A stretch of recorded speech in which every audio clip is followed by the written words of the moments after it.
ये जो कल्पना है ना कि जन्म हमारे हाथ में नहीं है, हम अपने माता पिता का चयन नहीं करते, ये सब हमारी वेदांत की दृष्टि से और जहाँ आत्मा की परिकल्पना लेकर हम चलते हैं और जो प्रश्न आपका है उसको सामने रखते हुए ये गलत है।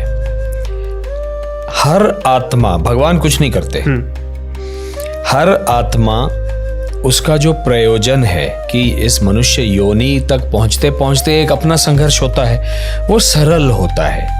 कीड़े मकोड़े, प्राणी, पशु, ये सब इनका जीवन जो है वो बड़ा सरल जीवन है।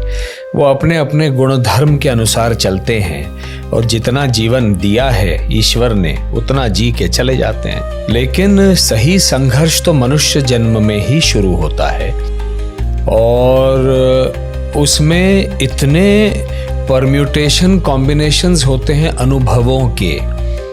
मनुष्य जन्म में अनुभव करने के लिए बहुत सारी चीज़ें हैं, तो उन सारी चीज़ों को अनुभव करने के लिए मैं आपको और उदाहरण दूं, रैग्स से रिचेस्ट स्टोरी।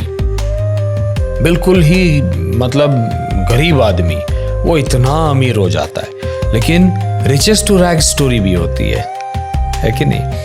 ऐसे करते करते करते जो मन में हमको विकार दिए हैं, उन विकारों का मिश्रण लेते हुए मनुष्य गलतियां करता है। कर्म सिद्धांत में अपने खुद ही बाधा डाल देता है, गलत कर्म कर डालता है और इसीलिए पुनर्जन्म होता है, यहीं आकर उसको चुकाना पड़ता है। तो ये सारी जो चीज़ें हैं ये मनुष्य योनि में ही होती हैं और इसीलिए अलग अलग अनुभवों का अनुभव करने के लिए या अलग अलग अनुभवों की अनुभूति करने के लिए एक आत्मा जन्म लेती है।